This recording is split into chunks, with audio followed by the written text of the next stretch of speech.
Hi everyone, welcome back to my channel. मैं हूं प्रिया। कैसे हो आप लोग? आई होप आप बहुत अच्छे से होंगे। जो लोग मेरी वीडियो पहली बार देख रहे हैं उनके लिए बता दूं कि मैंने अपनी प्रेगनेंसी के लिए पहले आईयूआई करवाया, जिससे मुझे एक टॉपिक प्रेगनेंसी हो गई जिसको कंटिन्यू नहीं किया गया। फिर मैंने आईवीएफ करवाया, जिससे मुझे ट्विंस प्रेगनेंसी हुई। मेरे 2 बेटे हैं।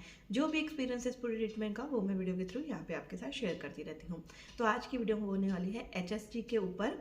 देखिए, ये जो टेस्ट होता है ये आपने जब आपको इनफर्टिलिटी का आपका टाइम चल रहा होता है ना, तो आपको कई बार डॉक्टर जो है वो सजेस्ट करते हैं।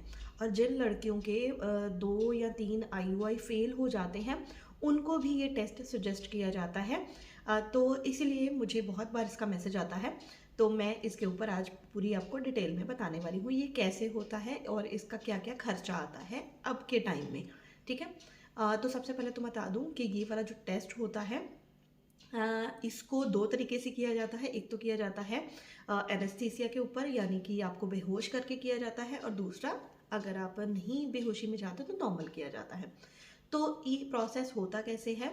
आपको लिटाया जाता है स्ट्रेचर पे और आपकी वजाइना को जैसे आपके लेग्स को ऐसे साइड में रखा जाता है। जैसे मैंने आपको बहुत बार बताया है, आपने जब आईयूआई करवाया होगा तो आपको पता ही है। तो उसी पोजीशन में आपको रखा जाता है और आपकी वजाइना को खोल के, ठीक है, स्ट्रेच करके थोड़ा सा, तो उसके अंदर पतले से कैथेटर के साथ एक डाई डाली जाती है, जिसको दवाई भी बोल सकते हो आप। तो अगर तो आपकी जो दोनों ट्यूब्स होती हैं वो खुली होती हैं, तो उस जब वो डाई डालते हैं तो वो एक्स्ट्रा भी ऊपर से लेते हैं। ठीक है। जैसे एक्सरे वाली मशीन होती है ना, जो उसका जो स्ट्रेचर होता है उसके अंदर आपको ऐसे लेटाया जाएगा और ऊपर से यहाँ पे जो है एक्सरे वाली मशीन होती है।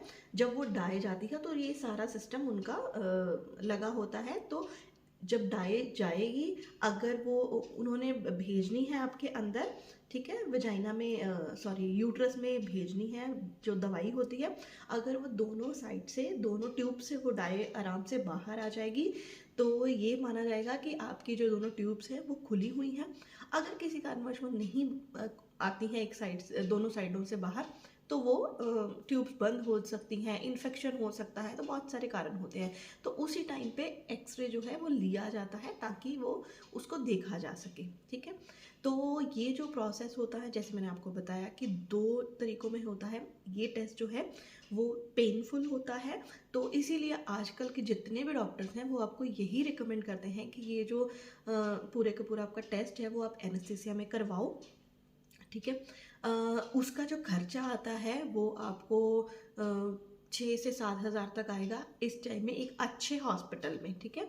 और अगर आप विदाउट एनेस्थीसिया लेते हो, यानी कि बेहोशी में नहीं लेते हो, फिर आपका खर्चा जो है वो 3 से 4 हज़ार में आ जाएगा। ठीक है, इतना आता है। बाकी इसमें डॉक्टर की फीस वगैरह इंक्लूड होगी, मतलब ये सारा खर्चा मैं आपको बता रही हूँ। इस टाइम जैसे अगर आपको जो है आईयूआई करवा रहे हो, वो सक्सेसफुल नहीं हो रहे हैं, बार बार फेल हो रहे हैं, तो ये कारण हो सकता है कि आपकी ट्यूब्स बंद हों। फिर डॉक्टर आपको आगे का प्रोसेस बताते हैं, जैसे हिस्ट्रोस्कोपी होगी या लेप्रोस्कोपी होगी। इसमें वो आपकी ट्यूब्स को खोलने की, या फिर आपके जो ट्यूब्स के अंदर कोई गांठ है या फिर कोई जाले से हैं उसको ठीक करने की आपको सलाह देते हैं। तो ये सारी जो चीज़ें होती हैं ये इस टेस्ट के रिजल्ट के बाद आपको बताई जाती है। ये टेस्ट जो है सिर्फ आपकी ट्यूब्स को चेक करने के लिए किया जाता है। तो ये टेस्ट मुझे उस टाइम पे पता नहीं था कि इसको बेहोशी में भी किया जाएगा, मतलब इतनी नॉलेज नहीं थी। मुझे था कि ये ऐसे किया जाता है और इसका खर्चा भी मुझे नहीं पता था।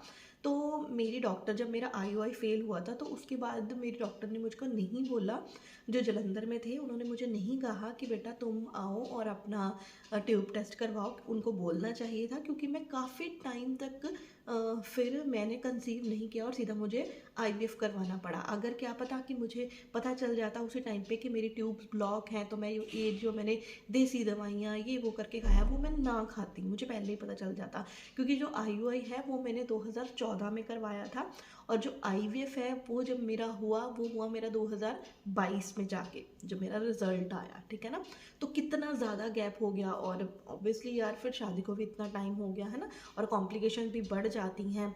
तो इसीलिए जब आपकी डॉक्टर आपको कहती है कि आपको ट्यूब टेस्ट करवाना है या आपको एचएसजी करवाना है, तो ज़रूर आपको करवाना चाहिए, बिल्कुल भी मना आपको नहीं करना है।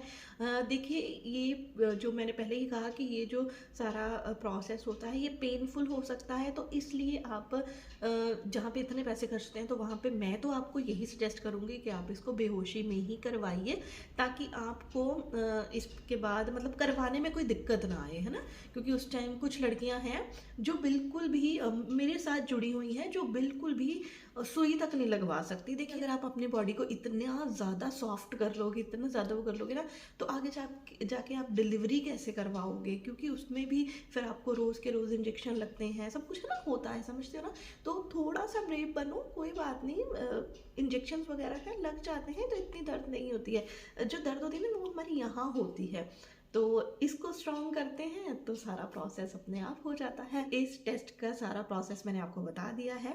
अगर आपको ये वीडियो अच्छी लगी हो तो ज़रूर इस वीडियो को शेयर करना, लाइक करना, और जिसके साथ आपको लगता है कि इसको शेयर करना चाहिए तो ज़रूर करके जाना। और जिसका कोई अच्छा बुरा कोई भी एक्सपीरियंस हो, जिन्होंने करवाया हो, वो अपना कमेंट नीचे कमेंट बॉक्स में ज़रूर छोड़ना, ताकि बाकी लड़कियों को हेल्प हो सके। तो अगर आपका कोई भी क्वेश्चन हुआ तो आप मुझे इंस्टाग्राम पे मैसेज कर सकते हो। मेरा इंस्टाग्राम का हैंडल है priya3, वहाँ पे मैं आपसे पर्सनल बात भी कर सकूँगी, ठीक है। तो चलिए, मिलती हूँ आपको अपनी अगली वीडियो के साथ, तब तक के लिए अपना ध्यान रखिए एंड बाय बाय।